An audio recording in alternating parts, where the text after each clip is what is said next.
All right, let's do it live on a Football Friday edition of the program. We have NFL games in the books.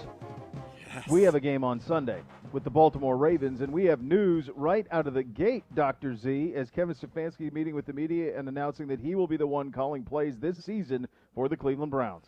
Yeah, and I don't think that's much of a surprise, honestly. I think as we went through it, it's something about the feel and when you got a little bit of a glimpse at First Energy Stadium, one thing that I noticed is when we went through what I would call the operational rehearsal at First Energy Stadium on Friday night, 1 week ago from today, it was Kevin Stefanski on the walkie-talkie with the play sheet talking to the quarterbacks. And I thought that was probably the biggest tell at the time, but you weren't sure. And he kept a little bit of mystery around it, and now it is official. Kevin Stefanski will call the plays, and I think, again, that's why he's here. That's why he got this job, in addition to how good of a leader he is. As we talked about the 3 Ps, he's prepared. He's got a plan and a process to implement that plan. I don't think game day operations will be too much for him while calling the plays. And I think everybody who is a Browns fan should feel good about this. He has a great natural feel as a play caller, and that's no disrespect to Alex Van Pelt, but this is his show. And I think a lot of times when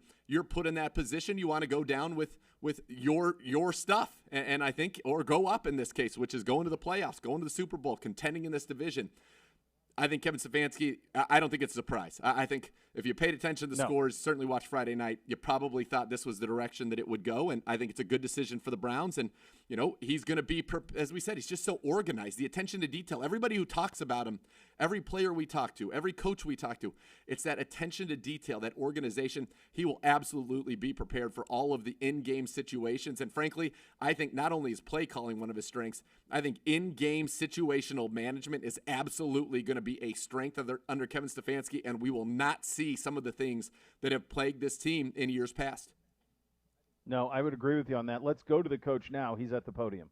Going down the ball. You guys are down. Division champs, 14-2, MVP of the league. So my sole focus is on how we can bring a team to Baltimore and find a way to win. Really, everything else is kind of the periphery for me. Thank you, Kimberly. Tom Withers, you're up.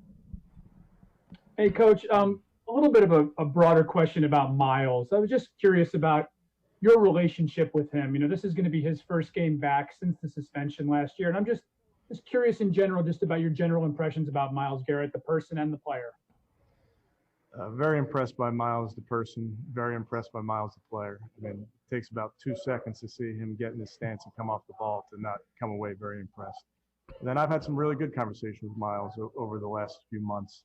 And I just think he's a mindful person. I think he has a lot of very strong opinions, and he comes at it from a place of he's open. And I think we've just had some really cool talks. He's a mindful guy, and he's a little bit, the team really responds to him because he's a great player, but he wants this so bad, and I think the team really responds to that. Thank you. Thank you, Tom. We'll go to Scott Petrick. Kevin, have you guys come up with a plan for if you're going to do something as an organization pregame, as far as protest or whatever? Scott, I'd tell you, we've talked internally with the team, feel really good about it, but we'll keep those discussions internal. Okay, and are you ready to announce who your game captain is? I know you weren't ready yesterday. I'll let you guys wait till the coin toss. How about that? Okay. Thank you, Scott. Coach, we don't have any further questions, so that'll do it for today. Okay. All right, guys, you are back up. All right, short availability there for Coach in terms of not a lot of questions, but certainly the big headline, Z, is that he will be calling the plays. You did a great job of breaking all that down. I think in simplest terms, in a situation where, in a season where there is so much uncertainty, go with what you know. And he knows how to call plays in a game. He's done it. He knows how to orchestrate his offense. He's done it with great success in Minnesota just a season ago. It just always made the most sense to me that that's the way he'd go about his business here. Yeah, this is, again, not a surprise at all, in my opinion, and something that was absolutely expected. And, again, I think it will be good for the Browns. I think that there are some coaches who, on game day, we've seen that calling plays and being the head coach, being the one who makes every decision in every important situation, it's a lot to handle. Kevin Stefanski's organizational skills, his attention to detail, his preparation takes that concern of it away from me. And so that is why you let him do what he was brought here to do. And I think he's going to handle it. And he also has a ton of trust in Joe Woods and what Joe Woods is going to do on the defensive side of the ball. So when you have that combination, I think it sets you up very well for success with this style of a framework. And I think it's a good thing he brought in, one of his senior assistants with him, a guy that he's been with a long time, and Coach Rogers. You've got AVP as well. So I just think it's a very good setup for the Browns. I think it's the right setup for the Browns, and Kevin Stefanski making it official today. And so the Ravens, in case they were guessing and, changing around their practices depending on who they thought the play caller would be, well, now they know. Probably not. Probably not what they were doing. Also, an injury report from today. Jake Trotter with this from about 8 minutes ago. MJ Stewart, J.C. Treader questionable. Out is Chris Hubbard, Kevin Johnson, Greedy Williams, and Mac Wilson are all listed as out in that perspective. And that would mean for Sunday as well, correct? That would mean if they didn't practice today, if that's what you're saying, that they didn't. Yeah. This is when you get into questionable, what that means, that is for Sunday's designation. So Chris Hubbard, Kevin Johnson, Greedy, Mac out. MJ Stewart, JC, as you said, questionable. I do think right now, because remember, they've eliminated the probable designation. You either are not on the injury report, you're questionable, or you're out. That I would expect fully MJ Stewart and J.C. Treader to play for the Cleveland Browns. I don't know that MJ Stewart has gotten enough time here to be brought back in as the starting nickel. I do think that there is comfortability that he can play. So I think what you're likely to see on Sunday is your starters are going to be Denzel and Money Mitch on the outside. Your nickel's going to be a combination of Tavier Thomas and also MJ Stewart. And then outside, you're going to have to elevate either Rob Jackson and or A.J. Green. I believe that if it's between those two, it's going to be Rob Jackson. If it's only one, it would be Rob Jackson because of what he does on special teams, a role that he played for Coach Prefer last year with the Browns. He's been a very good outside corner, again, has that size, 6'2". So Rob Jackson, I would expect to be up on game day this weekend, knowing that we have those two corners. Because right now you only have 4. 2 of them are inside guys, MJ Stewart and Tavier. And Tavier really, up until this point, I mean, he's most likely going to play more defensive snaps in this game than he's played in his NFL career combined in his 2 years with the Browns. So he had one game 2 years ago against Kansas City. He was forced into about 18 last year, played about 3. So that's tough when you're going against them. It's another reason why I think the Browns are going to play a ton of base defense in this game against the Baltimore Ravens. So I think you will see the 3 linebackers on the field more this game than perhaps others, and just say, look, it's kind of like, if you try to take away what they do best, right? Let's stop the run, and if they just come out and they throw it all over the yard and they beat us that way, you tip your cap, but you're trying to make them uncomfortable and take away what they do best. So I think we'll see a lot of base, but I do think Rob Jackson, because of what he brings on special teams, will have to be up just to give you a third outside corner in this game. So if I was going to ask you about that with the base, and if that would be the propensity of what you would do here with just so limited numbers in the secondary, which has just been ravaged. And we haven't seen Greedy Williams in a long time. I mean, it's been since Delpit went down. Hurt the same day Grant Delpit got hurt. Same That's day, right? Yeah. So what that would say, though, would lead me to believe, and I'm curious, I'll run it by you since you're the insider on this, my friend, and that would just be this. Would this mean that there would be an LSU player starting on our defense? It'd just be at linebacker. That's right. It would be Jacob Phillips. And we went from probably having 2 of them starting, and now it's going to be 1, and it would have been the one that is probably the least expected when camp opened in Jacob Phillips. And so, yeah, I think that base defense is going to look like B.J. Goodson at the middle linebacker, Jacob Phillips probably at the Will and Sione Taki at the Sam closer to the line of scrimmage. When they go down into nickel situations, I think it'll probably be Taki and Goodson as the 2. Now they'll try perhaps to work Ronnie Harrison in some of these big dime type situations so that he would be out there with Joseph and Sendejo, or even get into Sheldrick Redwine as well, since Redwine's 66 snaps against the Ravens are the most anybody on this defense has played against this Baltimore team. And I call it the 2019 version is really what you're getting again this year. So it's interesting. It is going to be difficult, but it is certainly not impossible. And the Browns, I think, have a clear path to victory when they have the ball, but it's going to be on this defense. And the good news is, as I said, Taki is a heat-seeking missile, plays the run well. Phillips, leading tackler in the SEC, plays the run very, very well. So if you're in that base, you have 2 guys with speed, more importantly, who can run as though they were safeties, but who are great against the run. And I think for the Browns, the name of the game is going to be stopping Lamar Jackson, Mark Ingram, Gus Edwards, J.K. Dobbins on the ground. And if you turn them into a passing team, again, and they beat you, you tip their cap. It's like old school hoops. Remember when they tried to turn Jordan into a jump shooter and say, all right, we're going to take everything else away, or we're going to take Jordan away and we're going to have these guys all shooting corner threes. If they make them, what can you do? You gamed it up, you schemed it up, you did the best that you could, you put them in situations that are not their strengths, and I think that's going to be the plan today. Let's just go out there, let's be physical, let's try to limit this ground game to the best of our abilities and force them to throw the football, and we're going to match them. They want to go 2 tight ends, we're going to match them in base, and let's go. Yeah, and really the key for us defensively will be the backs, because if you look at Baltimore's struggles in games last year, Lamar put up tons of yards in the losses, throwing and rushing. Like, he led the team, and I think he led them in rushing in all their losses last year. But it was Ingram who was way down.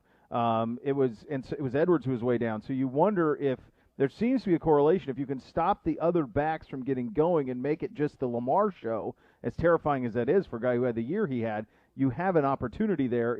But if you have both of them going for 100, then you're done. You're cooked. Then you're a 100% you're cooked. The only game in the regular season, if Lamar rushed for 70 yards, they won every game. In the playoff game, you're right, he ran for 143 against the Titans. That's because I think he threw it 60 times, so I mentioned a lot of those weren't design runs. Ingram only 22 rushing yards in that game. Gus Edwards 20, which is amazing. Their backs still ran for 42 yards on 9 carries, which is almost 5 yards a pop, which is pretty good. But it's really about, you're right. It's contain. You want to contain him more than anything and force him to throw.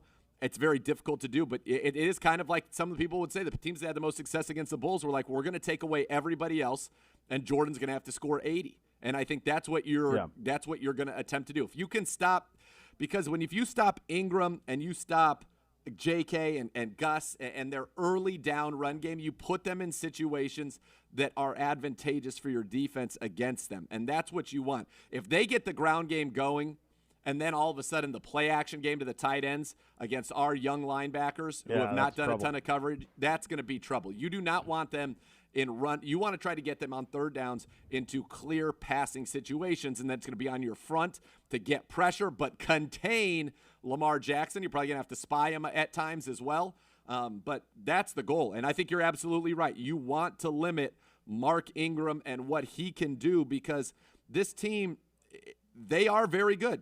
Totally beatable. We saw it last year. And they're going to come, they're coming into this game, remember, with some doubts. And I think that you could make the case that what we present in some ways, maybe not from the pure defensive side, but offensively, we're going to bring from a game plan standpoint similar to what the Titans did, except the difference is when Baker throws it, he's going to be throwing to Odell, Jarvis, and Austin Hooper, whereas they had A.J. Brown, who played very well for them, but they don't have the firepower in the passing game that we do. But that is the way – that's the way to go about it, no doubt. Yep. Yeah, it definitely is. Look, we had football last night. We'll take a look at what we saw from the Chiefs. We'll have a little over-under. We've got the scores. We got fantasy advice on the program today. It's a Pure Joy Football Friday edition of the program. We're off and running, 8:50 ESPN Cleveland.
help Cleveland students start the school year off strong. Log on now to clevelandbrowns.com/supply drive to make a monetary donation to the Shoes and Clothes for Kids Remote Learning Back to School Drive. Proudly brought to you by Ohio Cat and the Cleveland Browns Foundation. We had NFL football last night, and boy, was that something.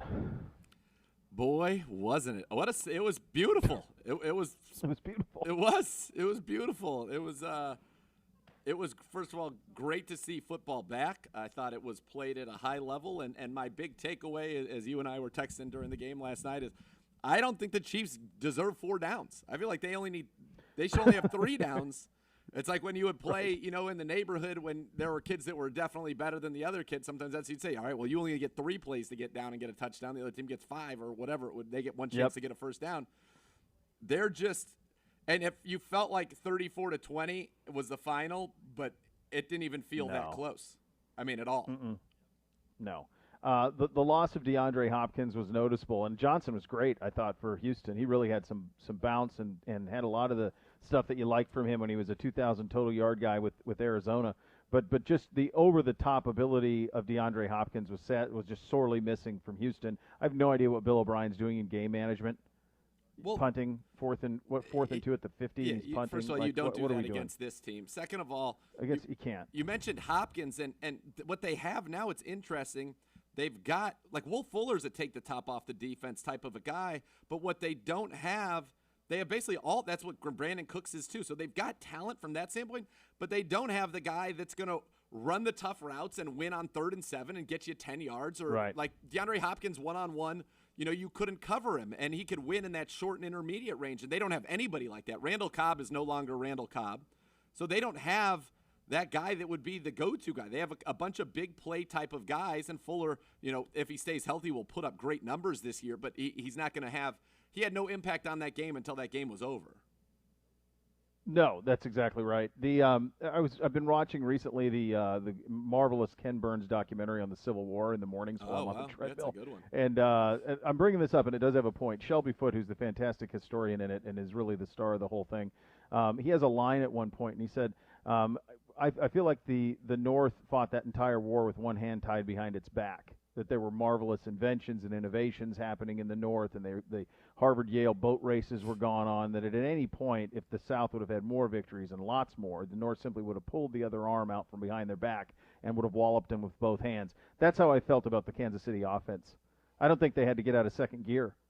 No. They were like, you know what? You're going to sit back and play deep? No big deal. We're going to watch this kid we drafted out of LSU run for 140 yards at 5.5 yards a clip. I mean, you didn't even need – Hardman you didn't even need Hardman.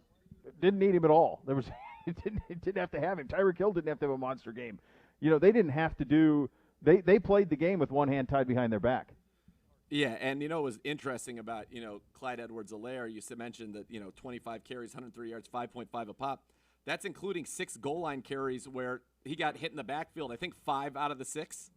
So if you take those away, he really averaged like 8 yards a carry. I mean, and he looks I texted with my old buddy and colleague Brian Westbrook, and I said, this guy gives me serious B. West vibes. And he goes, yeah, that kid is going to be special. He said, and Andy hasn't even shown what he's like, this kid's going to be a weapon in the passing game, and Andy hasn't even shown it yet. He said, they're going to do so much more with him. They showed nothing in this game.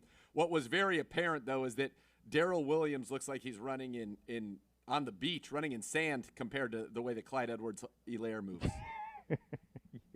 Yes. Yeah, it does. I mean, they brought back 21 and 22 starters, and the one that they didn't, they replaced with Clyde Edwards-Helaire. That's the reality of who they are. And you and I were texting. I texted you this last night, and we have to watch. I understand the hyperbole of this, but I was trying to think of it, and I don't know that there is another answer.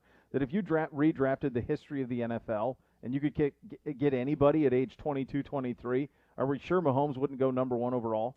No, we're not. And that, for me, is I just obviously feel like tough to say because you know about Tom Brady and, of course, the GOAT, Joe Montana, better than Steve Young. So those two would be there.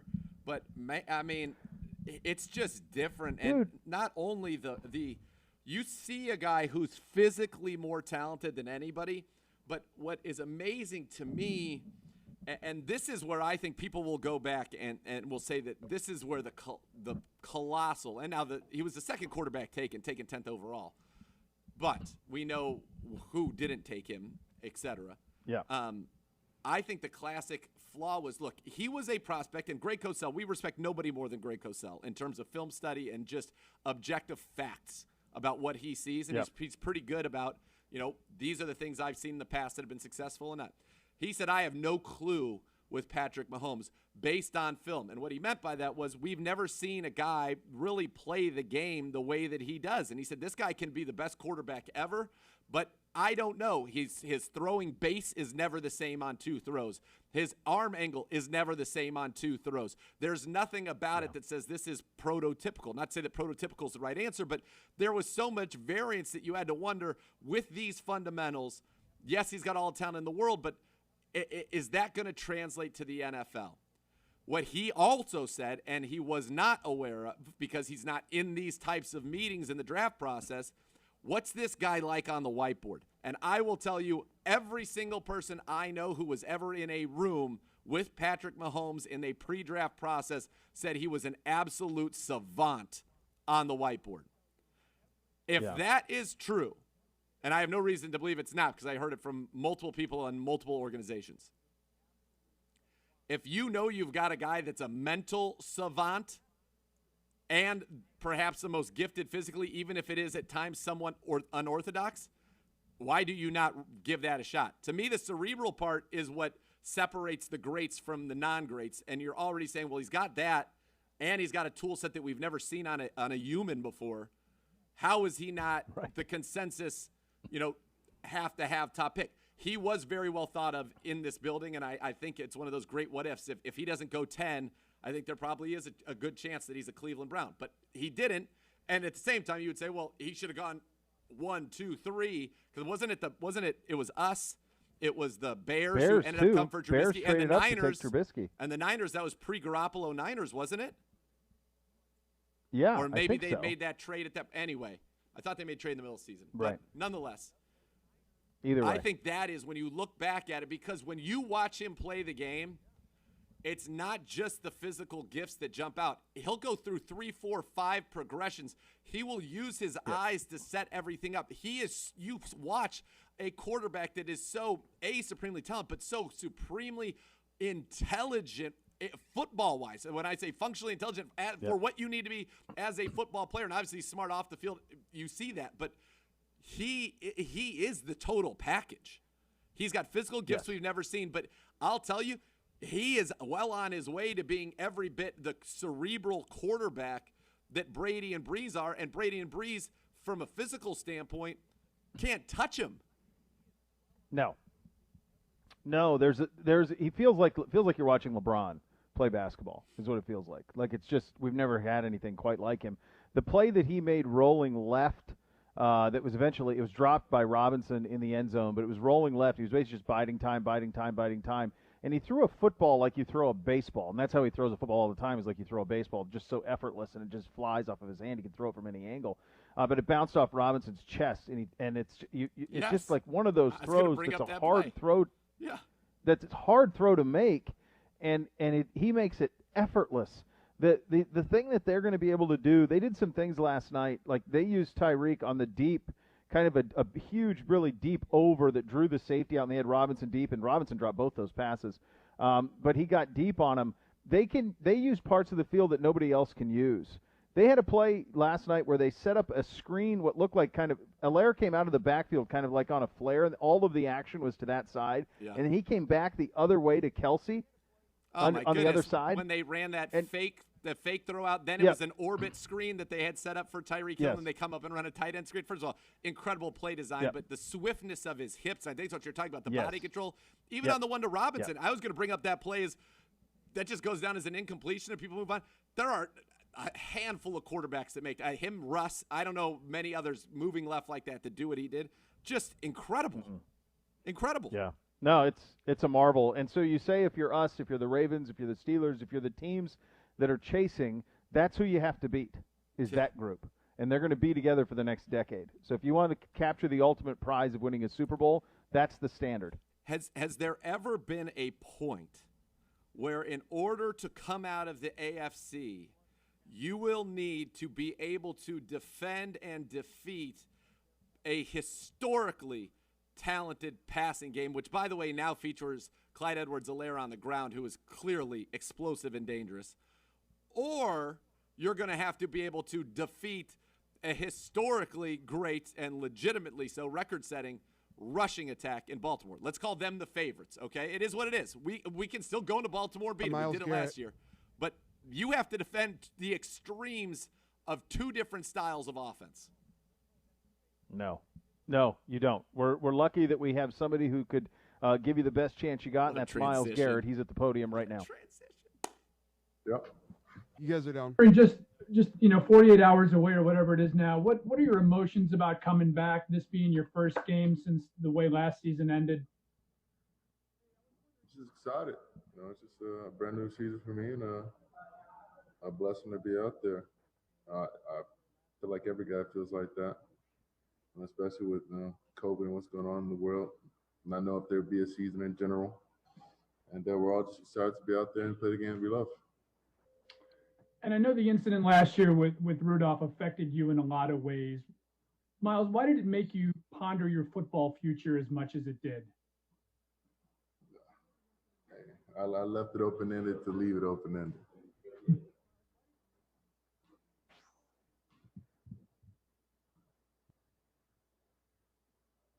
Our next question is going to come from Daryl Ryder. Daryl Ryder, can you unmute your line, please? Hey, Myles, good to see you. The fact that you guys on the defensive line are all back, the starters, you, Olivier, Larry, Sheldon, do you feel like that gives you a little bit of an advantage? That's the one area of continuity you guys really seem to have on that side of the ball. I mean, I do like the consistency. We have a chemistry in the room just because we've worked together for a year, and but there should be no excuses for the new guys coming in because they got the scheme brand new, just like we did. You just have to be able to be in your position, be in your spot whenever you're called to be. And if you are and you're doing it consistently, we have a chance of being successful. All right, our next question is going to come from Scott. Hey, Myles, do you think it'll feel a lot different than in the past for you just because it's been so long since you've been out there? No, I think it'll feel the same. Hopefully, I look better than I did before. Some more time to train, and I feel like we will all pick up where we left off. And do you expect the Ravens to treat you any differently? Nope, I don't. I don't think they should. Some chips, some max protection, and run the hell out the ball. So then be prepared to play the run and be where I'm supposed to be. I mean, from a player perspective, you don't think they go into the game thinking, whatever, you're dirty. They saw what happened, that they might carry some kind of grudge or whatever. I know it didn't happen to them, but it might linger in their thoughts. That's up to them. I'm not coming in thinking they're going to do that. I'm not going to change my game according to that. It's going to play by the rules, and I'll be where I'm supposed to be. All right, our next question is going to come from Mary Kay. Hey, Myles, just wondering, can you just talk a little bit about Lamar Jackson? What makes him so darn difficult to defend against, and what's your mindset with what he's about to bring to the table for you guys? Come on, KC. Anybody who's seen the film knows why he's so hard to defend. The man runs like a 4.3, and he's elusive as anybody in the league. I know we give credit to Deshaun Watson a lot, but he's just as elusive, but faster. And if he's having a good day throwing the ball, he's very hard to stop. So we have to just make it hard on him, keep him corralled, and not give him easy targets. Mark Ingram says he's 1,000,000 times better this year. That might be hard for you to imagine, but if so, can you imagine him being an even bigger load than he was last year? 1,000,000 might be a stretch, but I would say the same thing for my teammates and how they're looking. So I'm gonna go out there prepared for Lamar 2.0. If he's come out faster or with a better arm, we just have to play him like we would last year. Play him at the best we did and to the best of our ability. We can't do anything more than that. If he comes out better and he's making some throws that we haven't seen and doing some things that we haven't seen, we just have to adjust on the fly. Thank All right, our next question is going to come from Nate. Meet your time whenever you're ready. Thanks, Dom. Hey, Miles, have you guys discussed what you'll do before the game in relation to, social justice statement? Has the Social Justice Committee gone through that? And do you have anything you can tell us about it? And also, will you guys coordinate with the Ravens? Obviously watching last night's game and seeing how those two teams handled pregame. I was wondering what you guys are going through now. Well, right now we're just finishing up with a Chris Friday practice and worried about looking at the film and seeing how we can patch everything up before Sunday. We talked about what we'll do, and I'll see what we do when we get there. Okay. Give anybody any time to dissect it and try to make it more than it is or divisive. It's just what we choose to do, and what we choose to do will, it'll have a point. There will be a message behind it, and we use it to unify us, NFL, and the people who choose to watch.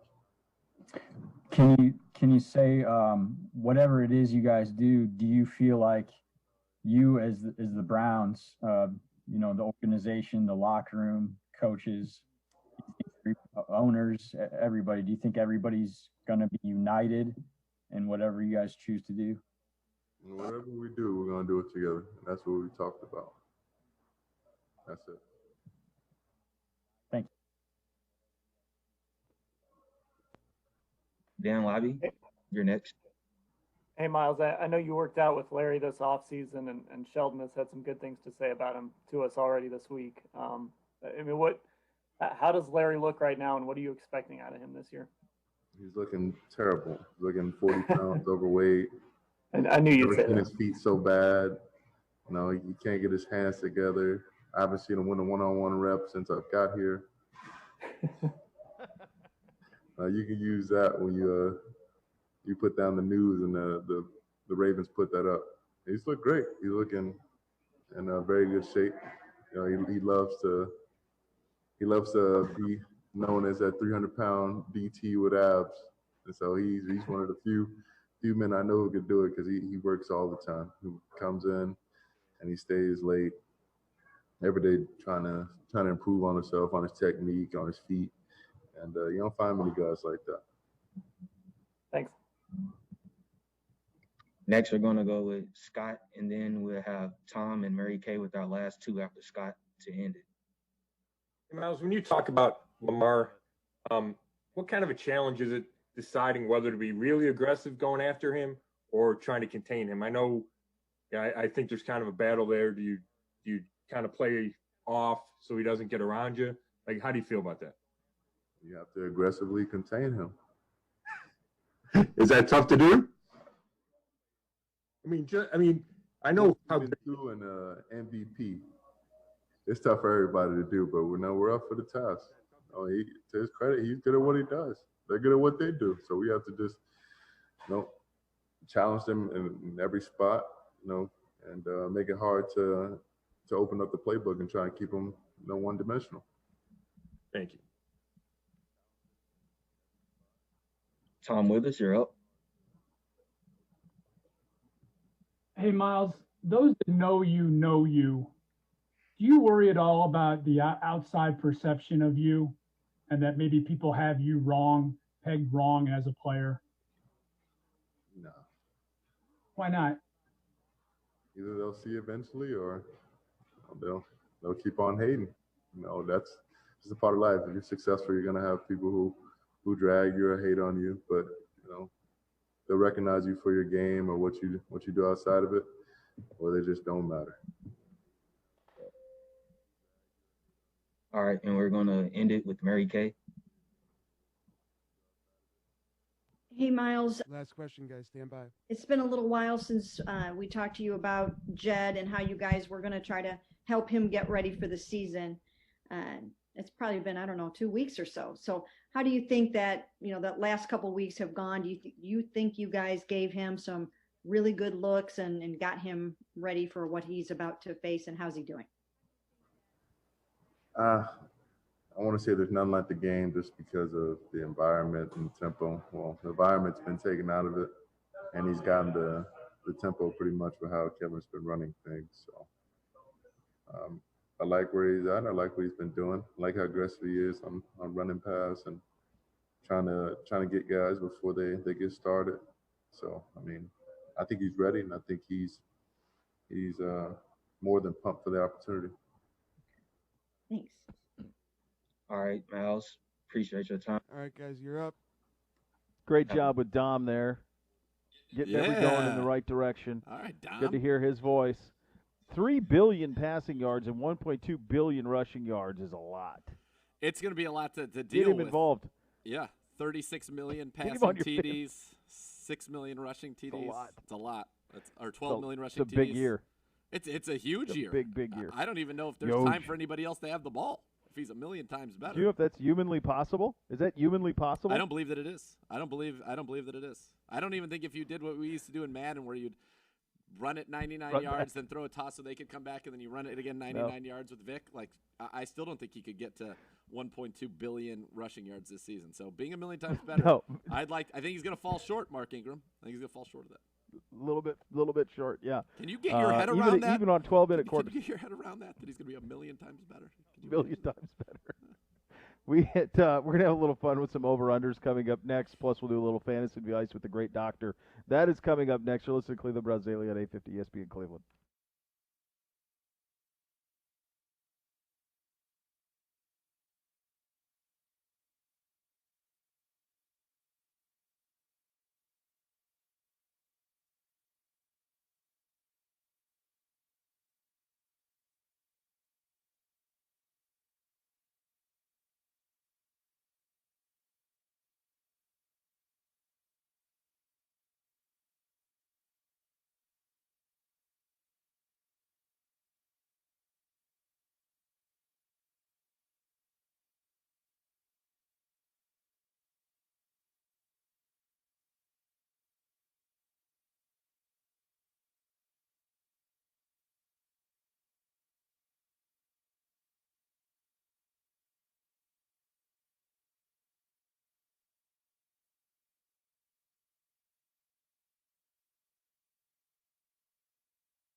Beau Bishop here for Raising Canes. By the way, nice little drop this afternoon for the boys with some canes as they crushed it. I crushed it. Just fantastic. Fantastic. Nice job out of them. Opening this month, North Olmsted, Brook Park Road, right behind Great Northern Mall. Raising Canes looking to grow the crew as well. Currently holding interviews at that North Olmsted location. Apply on site now through September 13th, Monday through Friday, 12 to 6, Saturday and Sunday, 12 to 4. Interview on site. Get a free Canes Box combo card. Can't make it? Simple to apply as well via text at 97211. Raising Canes, the home of fresh, never frozen chicken fingers at Raising Canes. They're all about quality, so they hire the best. Raising Canes certainly is one love. Time for a little over-under for our matchup with the Ravens. Hit it, Bohm. No? Fine. Over or there it is. Under. Boom. On it.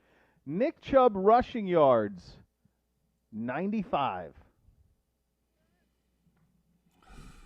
That's a tough one. That's a good. You've said a good number. You've said a very good number. I'm gonna say Nick Chubb 95 under, but I think we are going to be very successful running the football. Do you have a team rushing total, or just Nick Chubb? I have a team rush. I have touches. Okay. I have all a touches. I think that we as a team will run for more than 150 yards between Kareem and Nick Chubb. All right, very good. Next. Over or under. Nick Chubb, Kareem Hunt, total touches, 41. Under. That's a high number. If I was thinking if I was setting it for a good number for a 33 and a half. Because I think it's hard to envision. What do you say, 40-something? 20 touches on average 41 per person? total touches. That's receptions and rushes. Yeah, I still think I think that's a big number. I want to be in the 30. If we can get into the 30s, I'll be very pleased. All right. Next. Over or under. Baltimore, team rushing yards, 200. Under. Let's go. So their average last year was 205. That's right. And in week 4, we held them to, I think, 170, which was well below their average. Crazy. It's insane. Well below their average, 170. That's right. Next. Over or under. Turning into under for me so far. Let's see if I can get a little joy like Al Michaels. Baker Mayfield. Go ahead. Al Michaels had a little bit of joy in that final field goal last night, if you were paying attention to the scores. He really did. Well, he's giving. I'm a giving person. I care. He really caring. is. Yeah. Baker Mayfield completions, 20. Ooh, that's a good one. That's right. That's right in sweet spot. I'm going to say over. I don't see us completing passes, and I don't see teen completions. I think we will be in the 20s. Over. All right. Over. Last one. Hit it. Over or under. Beckham and Landry, total combined yards, 145. Ooh, so when you do these, I go through my head what I think the number is going to be, and I was at 140. Yeah. So 145. Yeah. I'm going to say under, just because, and I know Jarvis had some great games against them. I'm going to go under. I think we're going to use a lot of Kareem Hunt and the tight ends because the weakness of this defense is the linebackers and the safeties in coverage, and I think that's what we're going to try to exploit more so than really trying to go after Humphrey and Peters. I think we will be very specific week to week on attacking the weaknesses of our opponents as opposed to saying this is what we do. I think it is what we do, but we're going to try to mold what we do into a way that exploits the weaknesses of our opponent and tries to minimize the impact of their strength. So I'll say under, but I think both will have solid games. Yeah, it's kind of like if you think about look at last night even with the Chiefs, with Hill and Watkins and them. I mean, I think Watkins led them with 78 yards. Yeah. And because that was not the strength. They didn't have to do that. They didn't have to throw it to Tyreek. They knew what the strengths were. And next week could be a Beckham Landry game when you're playing Cincinnati. That would be more in line to be a Beckham Landry game. This one does not feel like that to me. Let's do a little fantasy advice with the good doctor. Give me a quarterback matchup you love this week, sir. I'm going to go with Ben Roethlisberger. I know that's not popular. Ben Roethlisberger making his return against the Giants. Their secondary is in a little bit of disarray. They've already had injuries. They're bringing people in who haven't been there for a while. but I think he is going to look very, very good. And then a quarterback that I'm not as high on, because I know you want to get into a little negativity. You thrive. I always want you to go negative. You thrive on it. What about Phillip Rivers? We're not sure that he's capable of throwing the ball much anymore. But B, this is one where I think game script is going to say they're going to smoke the Jags, and you're going to see a lot of Marlon Mack, a lot of Taylor on the ground. So I don't think that lends itself to gaudy passing numbers for Phillip Rivers. All right, running back that you love and running back that you don't love as much. So from running back standpoint that I love, by the way, since I have Clyde Edwards-Helaire on 2 of my teams, I was very pleased with what I saw from him. Lucky you. God, I wanted him so bad. Right in front of me. Boy, was I pleased. I really was. I'm going to say running back that I love this week, we're going to go with Joe Mixon. And I realize he's somebody that you're going to start for sure. So if you're not starting him for sure, I'll go with Jonathan Taylor. I'd start him and Marlon Mack. For the same reasons I don't want to start Phillip Rivers, I say start both of those guys. I think Mack and Taylor can both be good plays for you against the Jacksonville Jaguars this week. As far as a guy to stay away from, I want to wait and see. I do think Buffalo wins the game against the Jets, but I'm not sure how this Devin Singletary, Zach Moss duo is going to play itself out. And the reports are that Moss is going to be maybe 50-50 with Moss getting the goal line work. So I think that's one that I want to just take kind of a wait-and-see approach on before I jump in and get one of those guys in my lineup. All right, let's do wide receiver you love and wide receiver / tight end you don't love so much. You can lump them in this one. There are a ton of guys that I think this is, again, I think we saw it. I think offense is going to be ahead of the game. Wide receivers that I really, really like, just in general, but also for this week, I'll give you 2. DJ Chark and Calvin Ridley. I think both of these guys are going to have spectacular seasons. They both have good matchups right out of the gate as well. So those would be 2 that I'll say. And then one, again, kind of a wait and see. I want to really see what he looks like. I'm not in any rush to get A.J. Green back into my lineups. They've got a lot of weapons on that team. I think it's going to be built around Joe Mixon, as we talked about. I think he's going to be very good. But I want A.J. Green to show. And we know the corners in with the Chargers are very good. That's where they're excellent at cornerback. So I'll stay away there. All right, very good stuff. Can you believe it, man? That we're here? It's all started. We're here. It's pure joy. Oh, it's so much fun. It is pure joy. We'll get some big season predictions coming up at the top of the hour, plus at the bottom of the hour, the scores. The return of the scores. It's going to be interesting this year. You and I not in the same room is going to be fascinating this year from the standpoint of I won't be able to look at the from the score that I need to pay attention to standpoint. We're going to Gibbe's make going sure to we're let on you the know. same page Gibbe's there. got it covered. He's fired up about it. He's got ready it to covered? come back All right. and MC the scores. Dude, I got this. The return of Gibbe? Easy. It's easy. Oh, God. Gibbe, Pure joy. Let's confident. get to the final hour. Let's Start shotgunning beers. Yeah. Jeez. 850 ESPN Cleveland.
All right, final hour here on a Football Friday, Game Week Football Friday. Weather Seal Home Services offers the best roofing system in the industry, guys. It's as simple as that. If you have any of these symptoms, it may mean you're due for a new roof.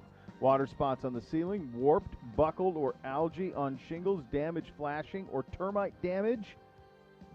Could need a new roof. And right now, for just $1 down plus low monthly payments, you get a new roof plus free gutters. Weather Seal help make your new roof affordable, too. 7 years, 0 interest on that.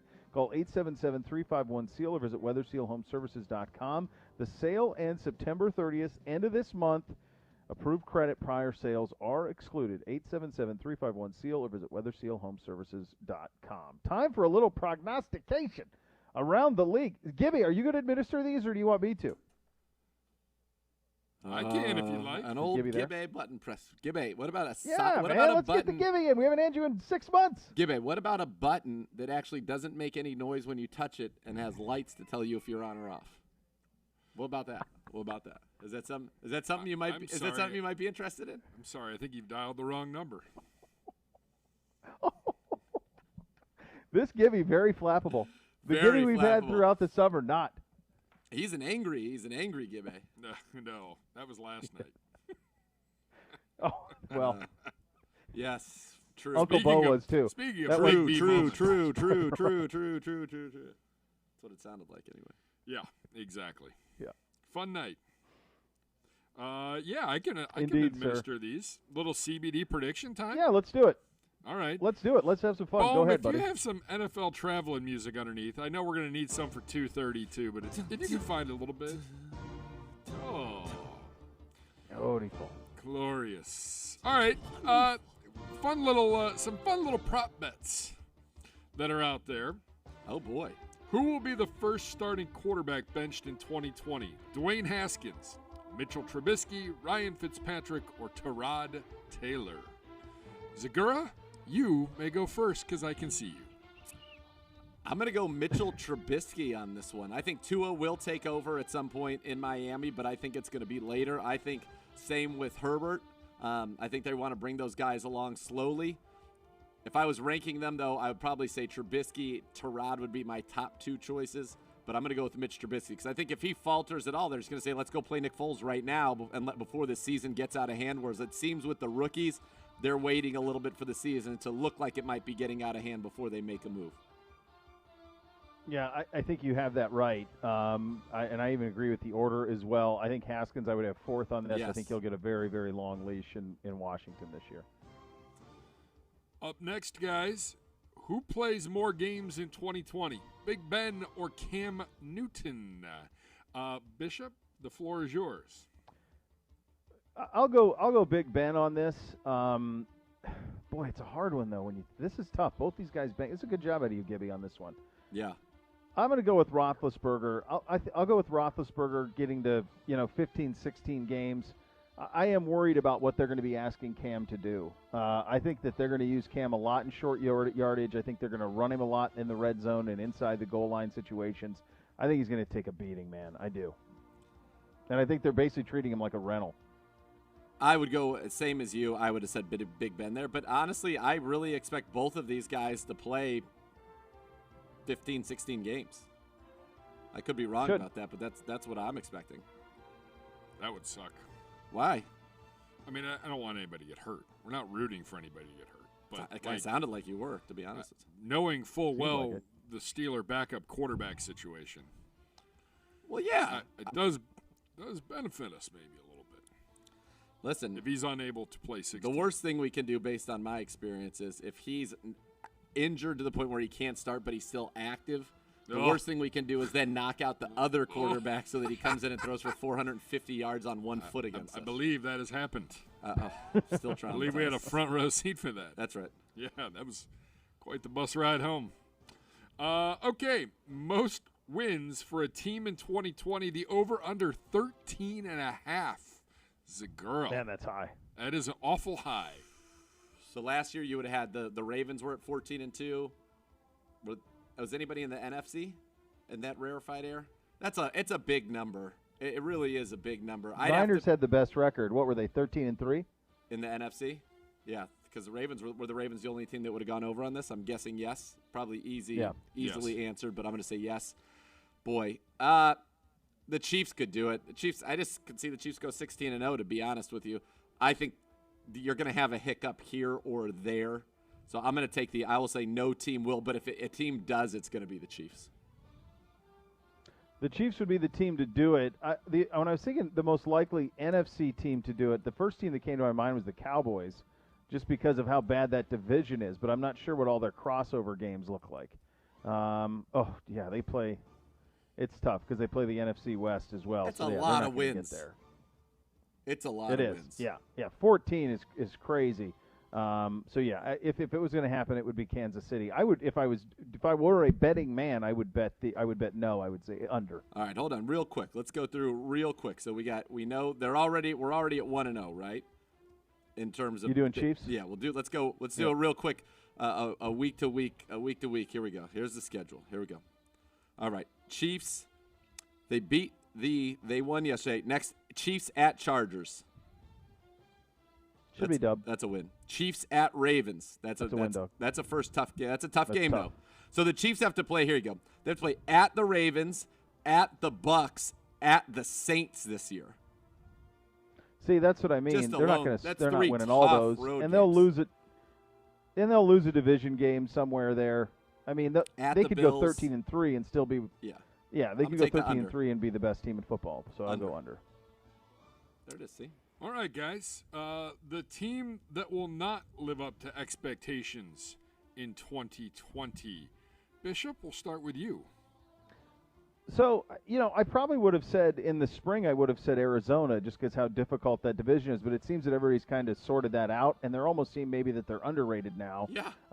And so I don't. There aren't a lot of people that are prognosticating them getting to the playoffs. So I think that's probably right. If I had to pick another team, I would probably say Tennessee.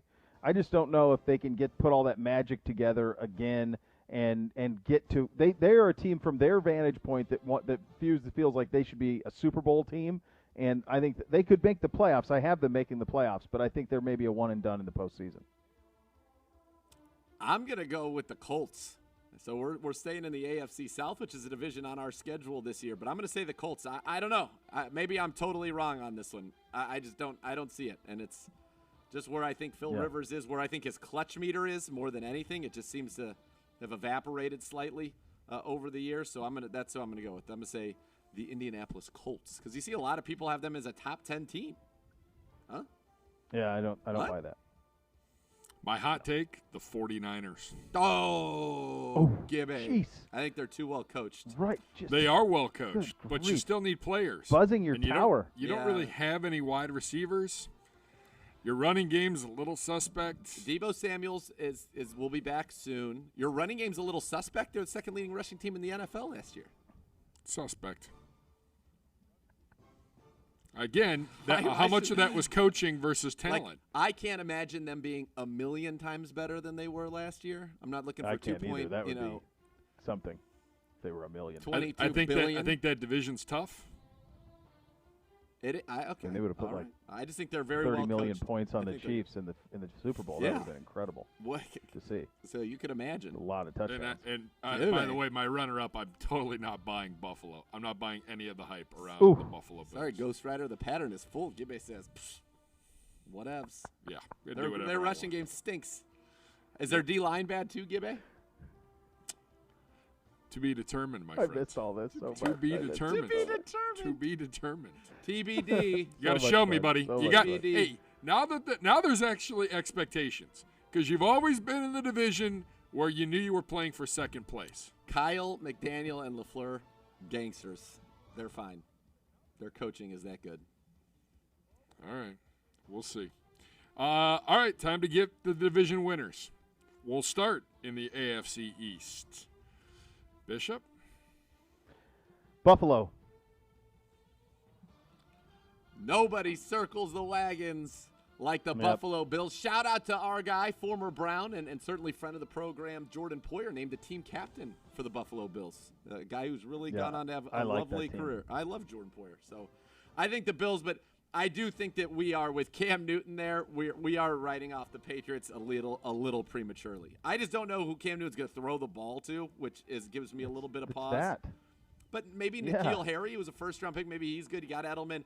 I still will remember this. Remember when Matt Waldman, who's been pretty good about rookies, came on and said the tight end that he liked in this draft. He mentioned our guy Harrison Bryant, but he also mentioned Devin Asiasi out of UCLA, and he is now a Patriot. So just something to think about, something to ponder. Yep. AFC South. Zegura, we'll start with you. Oh, boy.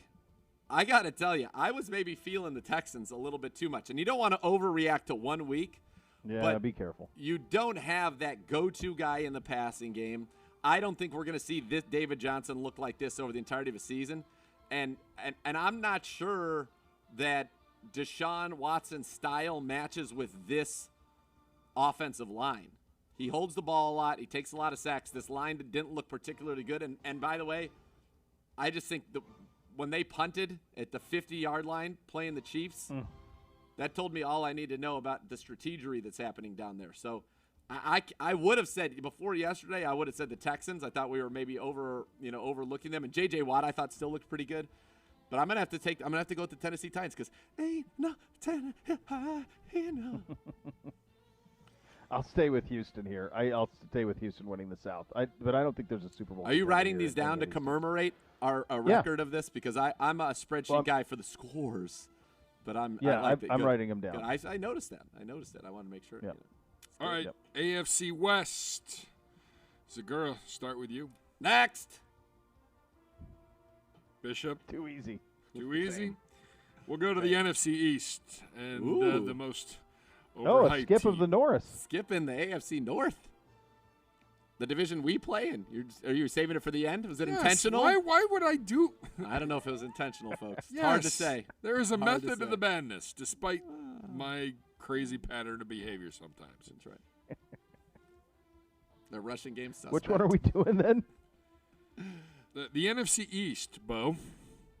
Dallas by 1,000 miles. Next. I think the Eagles are better than you think the Eagles are. I think Jalen Reagor is going to be a stud for them. I think they're better than you think better they are. be. But I do think they were Dallas throwing Cowboys you. They were will throwing win. you and me. They were throwing to you and me last year. Yeah, we got sticky mitts. Pow, pow. Get right in there. I don't know. Shades That's of the Larry home of Fitzgerald. quarterbacks that steal jobs. Move on to the NFC North. Zegura. I think this is a sneaky good division. I think that the Packers are Aaron Rodgers is being written off at a level, and I realize the organization did him no favors, but he's being written off at a level that is borderline unprecedented. I think that the Vikings are still very, very solid. I think the Bears' defense is excellent, and I think that DLD, I know that they're puffing their chests out there. They're putting themselves on the cover of national magazines on DLD right now. Yep. Somebody said, I heard a rumor that the world's team was used on DLD, which was just stunning given its track record. It's amazing. But audacity. The audacity of them. So I'm going to go shock the world, DLD, Rock City. Woo! Let's go. Wow. There you go. So you've got DLD. I still am loyal to one of our other jobs at MVD. I like that Mall of America suite that we have. So give me the Vikings winning the North. Wow. NFC South. Bishop, you lead it off. Here we I go. was really. This is a great division. There are two Super Bowl contenders in this. I'm very tempted to take the Bucks. I think if you had a normal off season, I probably would have taken them. But knowing who the Saints are and they know who they are, they'll get off to a better start early. These two teams both make the playoffs, but I have the Saints winning the division. Same, and I was even going to say the exact same rationale. I think that they might have some hiccups early in the season as they gel with all the new pieces, whereas the Saints are a well-oiled machine, and Emmanuel Sanders has proven you can drop him into an offense and get production immediately. He did that with the Niners last year. I think he'll do that again in New Orleans. NFC West. Zegura, quickly. 49ers, baby. For Pedro. Seahawks. Beau, give me your 3 AFC wild card teams. We haven't even picked an AFC North We winner. haven't Do you done want our us to give division wild yet. cards? Don't worry. Don't worry. What do you mean? Don't worry. Well, this is going to expose the wild. All right. Pick the division AFC winner. North. Pick the AFC North Pittsburgh. first. Steelers. Agreed. Pittsburgh wins it. Agreed. Hate it. I'm not Really? I can't. I'm surprised by that. That I surprised agree? you and I agreed on that. Yeah. Yeah, I'm surprised you and I had that. Guys, I think we're going to have. All right, so wild card, is that where we're at? 3 wild cards, Bishop. AFC or NFC? AFC. Okay. Baltimore, Yes. Tennessee, and the Cleveland Browns. Baltimore, New England, Whoa. and the Cleveland Browns. Wow. Have some more of that Kool-Aid. Zegura, give me your 3 NFC wild cards. Bucks, Seahawks, Packers, NFC loaded. NFC's crazy loaded. Yeah, I've got the 49ers, the Bucks, and the Lions as the teams. Whoa, Stafford. Interesting. DLD. Both of us have DLD in. They're in. It's fun. They're a fun team to get excited That's fun. about. Your NFL MVP for this season, Beau, we'll start with you. Next. I think I'm not going to go next because I have some logistics for this. Sometimes people think guys get too much too soon. And I think Clyde Edwards-Helaire is going to run for about 1,300 yards and 15 touchdowns. And I don't know that Mahomes is going to have to do much. I think it's going to be kind of like when they give the MVP to somebody other than Jordan or LeBron. In this case, I think it's a worthy guy. Russell Wilson. Seattle wins the West. Russell Wilson wins his first MVP. I'm fine with that. I'm still saying Mahomes is going to win it. Your Super Bowl matchup and your Super Bowl winner, Zegura, the floor is yours. Super Bowl matchup. Boy. Steelers, Bucks. Whew. Bucks win it. Let's go. What? Wow. Come on. Could you imagine the drama, Not the in a million stories? years. Actually, hold on. Let I me can't flip that imagine back. you picking Kansas that. City. Kansas City, Bucks. How could you say that out loud? Kansas City, Bucks. Such a sad. Go back to And then strike Bucks winning it? Kansas City, Bucks still winning it. Tom Brady in a just Wow. and he walks off into the sunset afterwards. Boy. Yeah. I'll go Kansas City over Seattle. Kansas City repeats. Seattle's in there. It's tough to Seahawks and Chiefs. Yep. If Tom Brady wins, does he walk into the sunset? I think he does. Who used to do this on the wrestling? That's how he walks off. Degeneration You can't X. see me on this. And Gronk. That. He and Gronk will walk He out and Gronk. together like Shawn Yep. Michaels and Triple H. Two Yep. words for you. And that's Super Bowl. That's exactly right. All right, we'll get your keys to the victory. That's a great job out of Gibby. He's got more duties to come here in about 12 minutes as we hit Really the scores. good. You listen to Cleveland Real Browns good. Daily on 850 ESPN Cleveland.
You can't unhear the button. There was no need.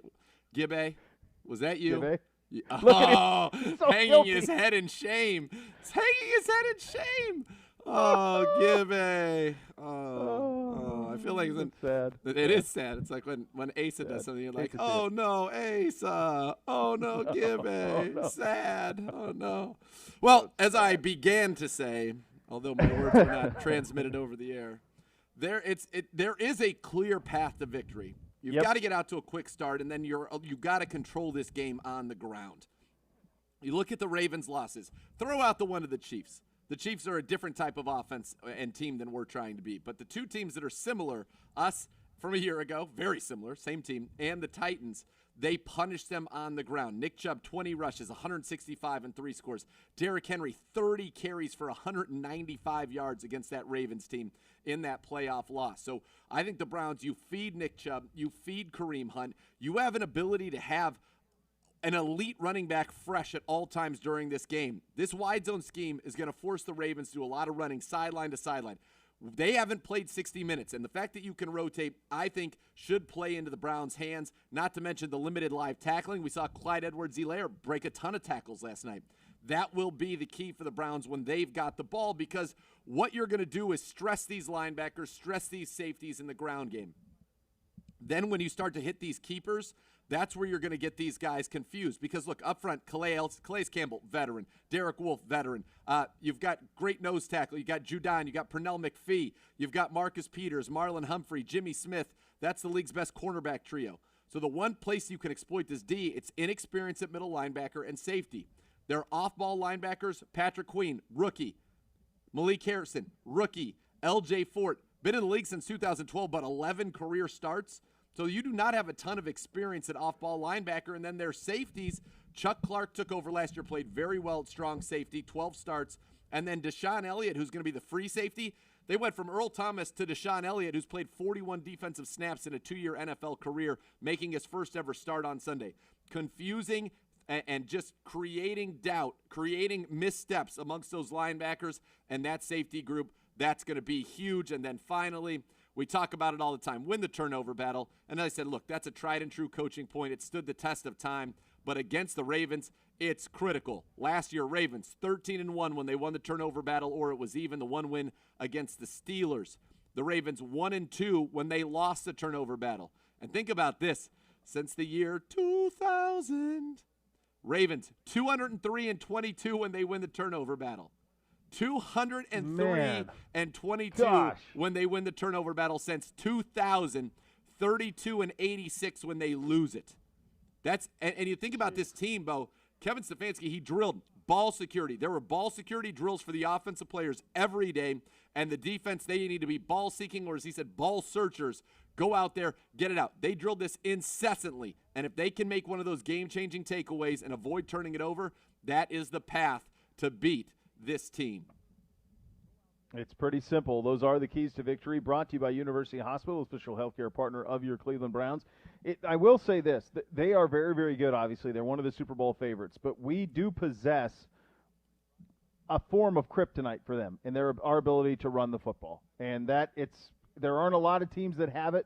The 49ers have it. The Titans obviously have it.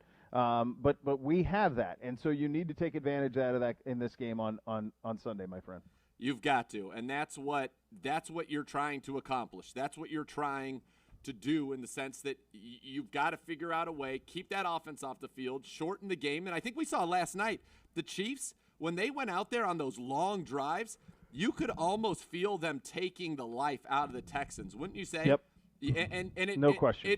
It changed the nature of what they were doing and what the Texans were doing, and it changed the nature of the game. So I think if you're the Browns, there's nothing better to go out there and have one of those big drives and to go ahead and just kind of take it to them physically. I think that you have nothing to lose.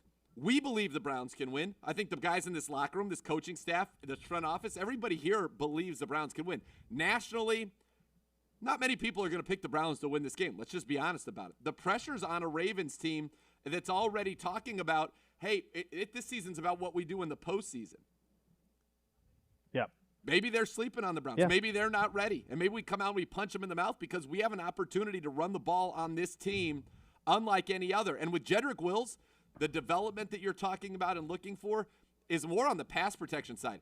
He's already looked like a dominant run blocker here. No doubt. No doubt. No doubt. Yep. Yeah, he can do that. So that's the way to get it done.